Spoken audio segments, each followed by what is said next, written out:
Ava Whitmore stood in front of a narrow mirror inside the service hallway of the Grand Savannah Hotel. The light above her flickered slightly, casting a pale glow across the black vest and white buttoned shirt she now wore. The name tag on her chest read, Ava, not her real name, just a cover to blend into the background. 3 months earlier, she had still been living a completely different life. She was not a server carrying silver trays. She was a senior brand strategist with a corner office and a reputation for reading people better than spreadsheets. She was also the wife of Ryan Caldwell, the chief financial officer of one of the most respected investment firms in the city. But tonight, she was here not to smile or serve drinks. She was here to find the truth. Ryan had been changing in small ways at first. Later nights at the office, phone calls taken in closed rooms, a new cologne that Ava never bought, gym visits that started out of nowhere, haircuts that looked more like preparation than maintenance. At first, she told herself it was stress. High-level finance did that to people. But deep inside, she knew something was wrong. 2 weeks earlier, she had found the invitation in the pocket of his jacket. The Golden Savannah Charity Gala. Invitation only. No spouses listed. When she asked Ryan about it, he smiled and said it was just business. Boring people, boring conversations, nothing she would enjoy. But Ava knew better. Men do not transform themselves for boring events. So she called an old friend who worked in elite event staffing. One favor, one uniform, one night. Now she was here, waiting behind the velvet curtain as music drifted through the ballroom. Powerful people laughing, deals being made, lives changing over glasses of champagne. Ava took a slow breath and lifted her tray. Some women wait for betrayal to be explained. Ava came to watch it happen. The ballroom doors opened with a soft sweep, and the sound of voices rose like a tide. Ava moved slowly along the edge of the room with her tray held steady, eyes scanning every face that entered. Then she saw him. Ryan Caldwell walked in wearing a dark, tailored tuxedo that fit him like it had been cut just for this night. His posture was confident. His smile was relaxed. It was the smile he used when he felt admired. But he was not alone. A young woman walked beside him with her hand resting lightly on his arm, as if it belonged there. She was tall and graceful, with long chestnut hair styled into soft waves that brushed her bare shoulders. Her dress was a deep emerald green, and it moved like silk when she walked. Ryan leaned close to her as they stepped inside. He whispered something. She laughed quietly and tilted her head toward him. Ava felt the air leave her lungs. The woman was Lily Carter. Ava recognized her from company events. A junior accountant, quiet, pretty, invisible in meetings. Now she was anything but invisible. Ava watched them drift through the crowd. They did not hold hands. They did not kiss. But every movement between them was intimate. The way Ryan angled his body toward Lily, the way Lily leaned in when he spoke, the way he offered her a glass of champagne and she gently shook her head. "No, thank you," she said softly. Then she placed her hand on her lower stomach for just a moment. It was a small movement, almost nothing. But Ava saw it. Her heart began to race. Women do not refuse champagne at charity galas for no reason. They do not touch their stomachs that way unless something precious is growing inside them. Ryan noticed it too. His eyes softened. His hand briefly brushed Lily's shoulder. Protective. Proud. They were not hiding. They were simply not being obvious. Around them, the powerful guests smiled and nodded. Ava could see the looks being exchanged. People already knew. Ryan and Lily were not a secret here. Ava moved closer, pretending to refill glasses. She heard Ryan introduce Lily to a man in a dark suit. "This is Lily Carter," he said. "She works with me?" Lily smiled and shook the man's hand. Her fingers were relaxed and confident. The man raised an eyebrow and smiled knowingly. Ava wanted to scream, but instead she kept her face calm and her steps steady. Her marriage was ending right in front of her, and everyone in the room already knew. Ava did not drop the tray. She did not rush toward Ryan. She did not confront Lily. She simply turned and walked toward the service corridor with slow, careful steps, as if nothing inside her had just shattered. The hallway behind the ballroom was quiet and cool. The heavy music and laughter faded into a distant hum. Ava leaned one hand against the wall and closed her eyes for a single breath. This was not the moment to fall apart. This was the moment to decide. She took out her phone and dialed a number she had not used in years. Daniel Whitmore answered on the second ring. His voice was calm and steady the way it always was. "Ava," he said, "is everything all right?" "No," she replied, "but it will be." There was a pause. "Tell me what you saw." Ava described Ryan, Lily, the way they moved together, the hand on the stomach, the quiet certainty that this was not new. Daniel listened without interrupting. When she finished, he spoke slowly. "Do you want the truth or do you want a confrontation?" Ava did not hesitate. "I want the truth. Everything." "Then you need proof. Real proof. Not feelings, not suspicions, evidence that survives courtrooms and boardrooms." Ava looked back toward the ballroom door. She could still hear Ryan laughing. "Get it," she said. Daniel exhaled softly. "I will have someone there in 30 minutes. Ava hung up. For the first time in weeks, she felt something shift inside her. The panic was still there. The pain was still there. But now it had direction. Strong women do not collapse when they are betrayed. They organize. Ava straightened her uniform and walked back into the gala. This time she was not a wife watching her marriage die. She was a strategist watching a plan begin. Ryan Caldwell unlocked the front door just after dawn. The house was quiet in a way that felt unnatural. No soft music from the kitchen, no scent of coffee, no Ava calling out from upstairs. Ryan dropped his keys on the marble table and stepped inside. "Ava," he called. Nothing answered him. He frowned and walked farther into the house. The living room looked normal at first. Then he noticed the wall above the fireplace. The large coastal painting that Ava loved was gone. Only a faint outline of where it had hung remained. Ryan turned slowly. The glass display cabinet was still closed, but every shelf inside it was empty. Ava antique plates and small sculptures were gone. A cold feeling crept into his chest. He hurried up the stairs and pushed open the bedroom door. The bed was made perfectly flat like a hotel room. The closet doors were wide open. His side was untouched.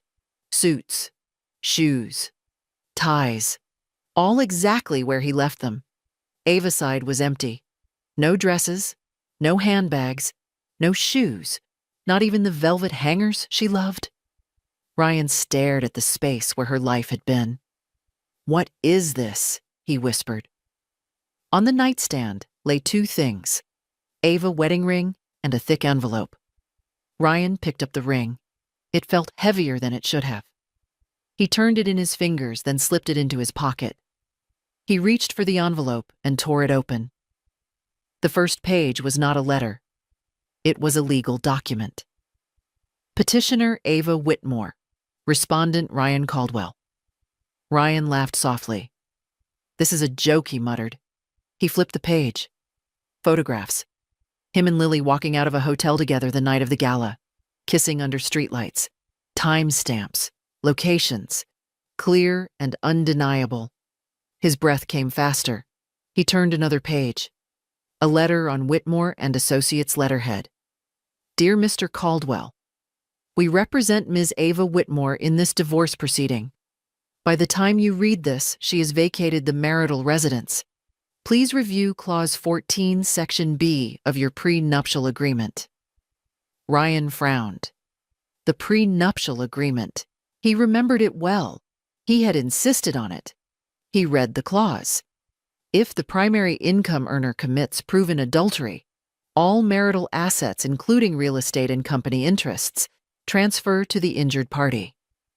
Ryan stopped breathing. For the first time in his life, the room felt smaller, and it was only just beginning. Ryan's phone vibrated in his hand. Daniel Whitmore's name appeared on the screen. Ryan answered immediately.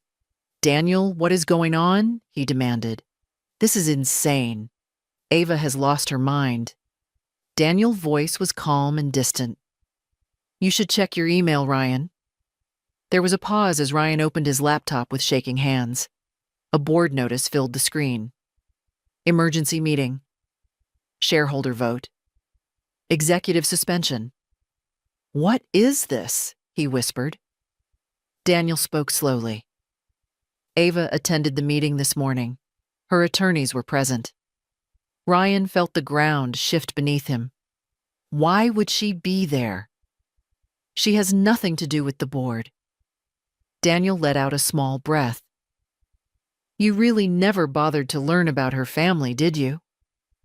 Ryan's heart pounded. "What are you talking about?" Daniel continued. "Whitmore Group funded the first angel investment that kept your firm alive 10 years ago. That money did not come from venture capitalists. It came from Ava's father." Ryan's mouth went dry. "That was anonymous." "Yes," Daniel said. "By design." Ryan sank onto the edge of the bed. Ava's father was not just a retired man who read books. He owned controlling shares across multiple companies, including this one. Ryan's voice cracked. "Ava does not even use that last name." "She chose not to," Daniel replied. "She wanted to be loved, not invested in." Ryan stared at the empty wall. Daniel delivered the final blow. Ava Whitmore owns 51% of the voting shares. She is the controlling shareholder. Ryan closed his eyes. "This morning," Daniel continued, "she removed you from your position." Ryan whispered. "You are lying." "No," Daniel said quietly. "You just never asked." The call ended. Ryan sat there alone, surrounded by the empty room. For the first time, he realized he had not married a dependent woman. He had married the owner of everything. Ryan had barely processed the last call when his laptop screen changed again. A new email arrived from the legal department. Subject line, internal audit notice. His stomach tightened as he opened it. A detailed spreadsheet filled the screen. Line after line of expenses. Hotels, flights, jewelry, private dining rooms, luxury gifts, all under project codes he had approved himself. Ashton Initiative, Meridian Consulting, Client Entertainment. He knew every one of those charges. They were not business. They were Lily. Ryan's hands began to shake as he scrolled. The numbers climbed higher and higher.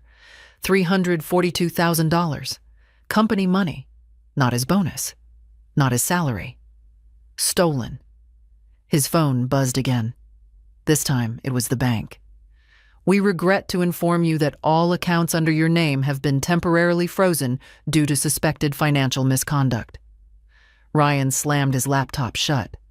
No, no, no. He ran to the closet and opened the wall safe. It was empty. No emergency cash. No documents. Nothing. On the shelf lay a small white note in Ava's handwriting. "There is nothing left for you." Ryan dropped the note and staggered backward. Everything he had built was collapsing at once. Not slowly, not gradually. All at once. The man who had controlled money for a living now had none, and he had no one left to blame but himself. Ryan sat on the edge of the bed with his phone in his hand. There was only one number left he could call. Lily. It rang 4 times before she answered. "Ryan, what is going on?" she asked. "People at the office are talking." "They are lying," Ryan said quickly. "The company is trying to get rid of me. I just need a place to stay for a few days." There was a pause. "Stay where?" she asked. "With you?" he replied. "Just for a little while." Silence filled the line. "Ryan, I saw the HR notice," Lily said. "You were terminated for fraud?" "That is just politics," he insisted. "We will be fine. I promised you everything." Lily laughed softly, but there was no warmth in it. "You promised me a lifestyle," she said. "Not a criminal record." Ryan's voice broke. "Lily, please. I love you." "You loved being powerful," she replied. "I loved what you could give me. I am not going to ruin my future for you. Do not come here. If you do, I will call the police." The line went dead. Ryan stared at the phone. Even the woman he destroyed his marriage for had already moved on. Ryan did not sleep that night. By morning, he was sitting at a small desk in a cheap motel, staring at an old laptop. Anger had replaced panic. If they were going to destroy him, he would destroy them too. He typed furiously. Names, accounts, offshore structures, every system he had designed to hide money for the firm. He sent the email to federal authorities and to the business press. There. Now they would all fall. But what Ryan did not understand was that Ava had already moved first. The company had voluntarily disclosed everything earlier that day. Every account, every structure, every irregularity, framed as mistakes caused by one executive. Him. By sending that email, Ryan was not exposing a crime. He was confessing to it. The knock came in the afternoon. 2 agents stood outside the motel room. Ryan Caldwell, one of them, said, "You are under arrest for wire fraud and financial misappropriation." They placed him in handcuffs. Ryan tried to speak. "I am a whistleblower," he said. "I sent the emails." The agent nodded. "We know. That is how we confirmed it was you." Ryan said nothing more. His entire life fit into one plastic evidence bag. 5 years passed. Ryan Caldwell was no longer a powerful man. He was inmate number 741823. His hair had turned gray. His hands were rough from cleaning floors inside the prison. No one came to visit except his mother, who sent short, careful letters that he rarely answered. The man who once approved million-dollar deals now waited in line for a plastic tray of food. Ava Whitmore lived in a different world. She stood on conference stages in tailored black dresses, speaking about ethical leadership and sustainable finance. Under her guidance, Whitmore Group had expanded into Asia and doubled its valuation. People listened when she spoke, not because of her name, but because she was right. At home, she had built a quiet life with Daniel. They shared simple dinners and laughter. Their daughter Lily ran through the house with bare feet and bright eyes. Ava never spoke Ryan's name. Some people do not deserve to live inside your future. They belong to a past that no longer exists. People often think revenge means hurting someone. It does not.